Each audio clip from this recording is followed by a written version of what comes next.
Hello everyone, I know it has been a while since my last post, but there has been a lot going on over these last couple of weeks, and one of the biggest occurrences is that I recently switched jobs. Not only did I change companies, but I actually changed industries completely. And this was of course a big decision and something that took a lot of thought, and I definitely thought about the various components to go into my decision making. Now, having gone through that process, I've learned a couple of things here and there that I'm excited to share with all of you. But I do want to say that although I obviously am a firm supporter in you taking ownership of your career and deciding when those changes are appropriate, there are times when maybe it's not the best time to make that change. And having spoken with a couple of friends that, at times throughout their careers thought about changing jobs or considered that possibility, I have identified 3 reasons or 3 moments where you might think the best move for you is to actually change jobs, but in reality, you might actually grow more and build a stronger career and a stronger brand if you stay in your job for a little bit longer. So today I want to talk about those 3 times where you might feel like you're ready to make that change, but in reality, it might not actually be the best moment for you to do something different. Now, one thing that I want to start with is the importance of timing. We live in a world where everything is moving very quickly. But I do think that your brand is a reflection of your ability, yes, to deliver good work, but also just your commitment to your organization and to driving results. And so what I mean with that is that I think any time frame that is below 1 year is far too quick and far too soon to leave any company or any role.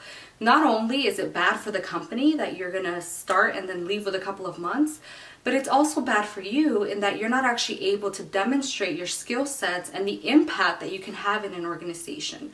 So for me, anything under a year just doesn't make sense. And I do think that if you're in that situation, it has to be a really extreme environment or situation that you're in that is driving you to want to leave below the 1 year mark. Now, having put out that caveat about timing, I'm going to go ahead and jump into the 3 situations that I think are very commonly thought of as big problems that can only be fixed by changing jobs when in reality there's other solutions. Situation number 1. One of the most exciting situations that I've heard of people is when an opportunity comes up that will increase their compensation significantly. Of course, we all celebrate those types of news, but I think it's really important to get excited, yes, feel proud about the fact that you've been offered, such a high compensation, but also be practical about the decision. So there's 2 scenarios that I think would actually be bad if you take a new job simply because of compensation. One of the scenarios is if this particular job, whatever it may be, is actually taking you further away from your long-term goals. I emphasize the importance of having career maps or career plans. And the reason is that it's important for you to have a map as to what you're shooting for in the long run. Now, of course, that will change over time, and that's completely okay. But you need some direction, right? It's the idea if you can't achieve a goal if you don't actually know where you're going or where that goal will lead you. So I think it's really important to think about those long-term plans rather than just the immediate reward of making more money. The second time that I think it's not a good idea is if you think about growth. So this kind of goes hand in hand with your long-term goals. But in essence, if I could simplify it in a simple concept, if the company you're currently working for is large enough that it actually has opportunities for growth, then maybe you will not stay at your current level for very much longer, or, throughout your career, you'll continue moving on up.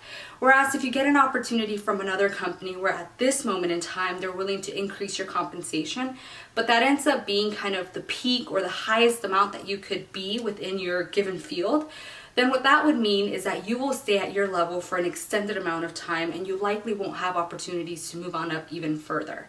So it might actually end up holding you static for a little bit longer than you would have planned. So it's important to think about more than just the immediate compensation.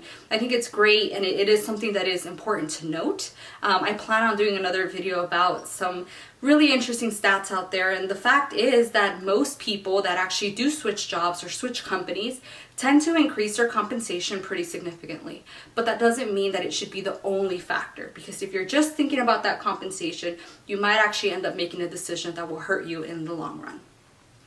The second scenario that I hear often, especially from young people or young professionals, is that they simply don't like the work that they're doing. They either find it boring or it's not what they expected it to be. And I think this is common with young professionals simply because once you graduate from school, you're very excited to start your new job, and then you realize that it's actually very different from what you expected. And so oftentimes people are disappointed within a couple of months, or once they start getting in the routine of the new work schedule, it doesn't seem as they anticipated it to be. And it can feel like maybe you didn't make the right choice. Maybe this isn't the best fit for you. When in reality, all you really need is a little bit more time. I find, like I mentioned at the beginning of the video, that 2 years is truly ideal for you to learn your responsibilities and not only do the day-to-day tasks, but also drive impact in the organization. So my recommendation for anyone that is, kind of feeling like this might not be the best fit is to give it some time. Having said that, if you find that the tasks that you're doing or the responsibilities that you have are too boring or too tedious or they're just redundant, then my recommendation to you is to take a step back and think about solutions. I have never met a manager that is not excited about a new person or any person coming up to them and saying, hey, there might be a better way of doing this. Maybe we can make it or get the results done in a much more efficient manner. Or maybe we can standardize this process and make it a little bit simpler for me and for anyone else that would have to do this type of responsibility. That type of influence and that type of ability to recognize that there's, problems or weaknesses or bottlenecks in a system or in a process, and then actually drive change is huge. And I think that's something that once you take ownership of your job and your role and your responsibilities, you're able to do and you're willing to do. And you will find that not only will you enjoy your job more, you will be challenged more, so hence you'll grow more, but you will also be recognized as someone that is able to identify problems and make things better. So for me, I think give yourself time and then look for opportunities to actually take that situation and make something really exciting out of it. The third scenario that I hear often is people that maybe don't get along with maybe their coworkers or sometimes even their manager or their management as a whole. Now, this is one that is actually pretty difficult. And I think the reason is that because we spend so much time at work, it's hard if you don't, get along with people or don't feel like you have a strong cultural, connection with the different people within your workplace. It can be difficult to get out of bed every morning and be excited about going to work if you're not too excited about the people you're working with. But the reality is that this is the world that we live in. You're not going to get along with every single person that you meet. And that doesn't mean that you can't work together. The power of diversity truly lies in everyone bringing their best skills forward and the team collectively finding that balance between the things that we do well, the things that maybe we don't do that well, and then leveraging those strengths to truly drive impacts and results for the organization.